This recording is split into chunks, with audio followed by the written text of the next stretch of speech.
महोदय, police reform की जब बात आती है तो 7 जनपदों में पहली बार, देखिए, पुलिस कमिश्नरेट सिस्टम लागू करने की बात आज से नहीं चल रही है। यह चल रही थी 1973-74 से।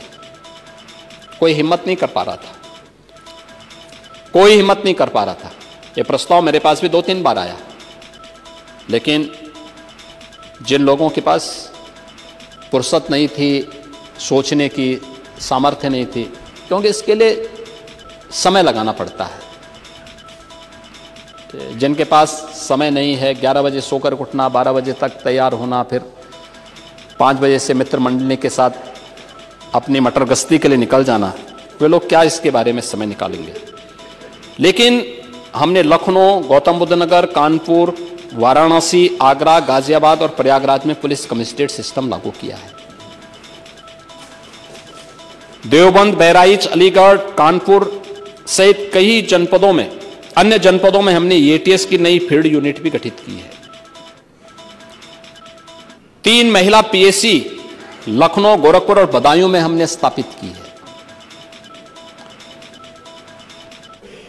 बलरामपुर, जालौन, मिर्जापुर, शामली और बिजनौर में 5 अन्य पीएसी बटालियन स्थापित करने की कार्रवाई भी हम कर रहे हैं।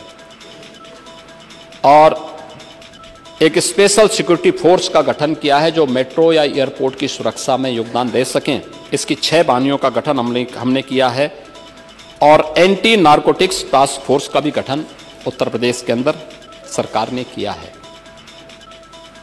साइबर क्राइम मुख्यालय लखनऊ में एडवांस साइबर फॉरेंसिक लैब, 18 जो हमारे रेंज हैं यानी कमिश्नरी हैं, उनमें 18 परिक्षेत्रीय थानों पर बेसिक साइबर फॉरेंसिक लैब और 57 जनपदों में साइबर क्राइम थानों की स्थापना की कार्रवाई भी हमारी सरकार ने किया है।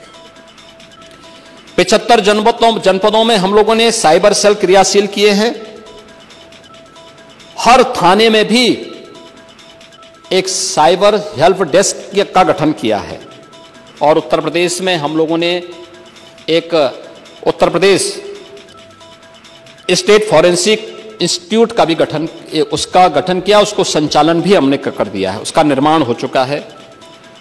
उत्तर प्रदेश पुलिस भर्ती में 2017 से अब तक 1,56,000 विभिन्न पदों पर हम भर्ती संपन्न कर चुके हैं। और मुझे बताते हुए प्रसन्नता है कि इस समय 60,200 पुलिस कार्मिकों की भर्ती हो रही है, जो अगले 1 महीने के अंदर ट्रेनिंग के लिए जिनको प्रस्थान करना है, और इसके उपरांत ये भी पुलिस फोर्स का हिस्सा बनेंगे। पीएम आवास योजना में ग्रामीण हो या शहरी, इन स्कीम में उत्तर प्रदेश नंबर 1 पर है। प्रधानमंत्री उज्ज्वला योजना में उत्तर प्रदेश नंबर 1 पर है। पीएम स्वनिधि योजना में उत्तर प्रदेश नंबर 1 पर है। स्वच्छ भारत मिशन में उत्तर प्रदेश नंबर 1 पर है। महिलाओं के प्रति अपराध में सजा दिलाने वाले राज्यों में उत्तर प्रदेश नंबर 1 पर है। ईज ऑफ डूइंग बिजनेस में अचीवर स्टेट के रूप में, एमएसएमई में नंबर 1 पर। प्रधानमंत्री जन धन योजना के अंतर्गत सर्वाधिक खातों में खोलने वाला राज्य उत्तर प्रदेश नंबर 1 पर है। प्रधानमंत्री सुरक्षा बीमा योजना में उत्तर प्रदेश प्रथम स्थान पर। प्रधानमंत्री जीवन ज्योति बीमा योजना उत्तर प्रदेश नंबर 1 पर। अटल पेंशन योजना उत्तर प्रदेश प्रथम स्थान पर। और इसके अलावा उत्तर प्रदेश कृषि निवेश पर किसानों को दे अनुदान, इसमें भी उत्तर प्रदेश नंबर 1 पर। गन्ना और चीनी उत्पादन, आम उत्पादन, दुग्ध उत्पादन, आलू उत्पादन, शीरा उत्पादन, इसमें उत्तर प्रदेश लगातार नंबर 1 स्थान पर। इथेनॉल उत्पादन में नंबर 1 स्थान पर। गवर्नमेंट ई मार्केट यानी जेम पोर्टल पर सर्वाधिक सरकारी क्रय करने वाला राज्य उत्तर प्रदेश पहले स्थान पर। और वृक्षारोपण में भी उत्तर प्रदेश नंबर 1 स्थान पर। इसके अलावा अन्य राष्ट्रीय शिक्षा नीति के क्रियान्वयन पे कौशल विकास नीति को के अंतर्गत कार्य करने में उत्तर प्रदेश नंबर 1 स्थान पर। ये सभी कार्यक्रमों में उत्तर प्रदेश आज अग्रणी राज्यों में आज खड़ा है। आपके समय में उत्तर प्रदेश क्यों पिछड़ा था? और आज उत्तर प्रदेश उतनी तेजी के साथ आगे बढ़ रहा है, उसका कोई कारण तो होगा। और उसमें मैं आपसे केवल एक बात कहना चाहूंगा कि समस्या के बारे में सोचने से,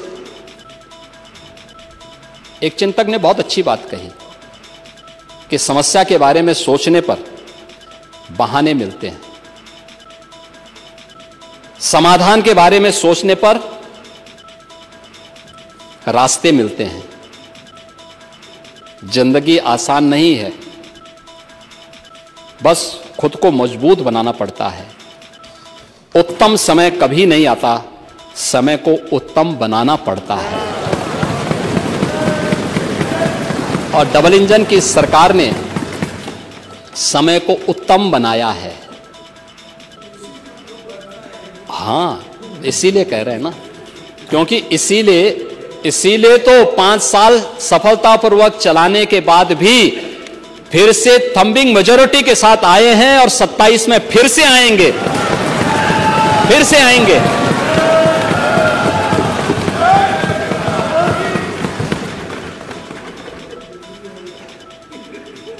और इसीलिए मैं आप सबसे कहना चाहूंगा कि कुंभ के बारे में आपकी जैसी दृष्टि थी वैसी सृष्टि नजर आई। हम लोग तो कुंभ के संदेश को एकता के संदेश के रूप में देखते हैं, और महाकुंभ ने साबित किया है जो भारतीय ऋषि की दृष्टि थी कि एकम सद विप्रा बहुधा वदन्ति। यह यानी सत्य एक है, देखने की दृष्टि भले ही लोगों की अलग अलग हो सकती है, और सत्य वह है ये कि सनातन धर्म शाश्वत है और शाश्वत रहेगा। एकता का वह संदेश महाकुंभ ने दे दिया है। मैं फिर से आपसे कहूंगा कि आपका विघटन करना, तोड़ना, ये सभी षड्यंत्र बेनकाब साबित हुए हैं, आगे भी होंगे। लेकिन मैं आपसे एक बात का अनुरोध जरूर करूंगा, कुंभ के संदेश से कुछ तो सीखें, कुछ तो सीखें। और एक ही संदेश है कि साथ साथ चलने से ही विकास होगा, साथ साथ चलने से ही विकास होने वाला है। और एक कुंभ का सबसे बड़ा संदेश है, और उस संदेश को अगर हम अंगीकार कर सकेंगे तो बहुत कुछ कह पाएंगे, बहुत कुछ कर पाएंगे। महामहिम राज्यपाल जी का यह भाषण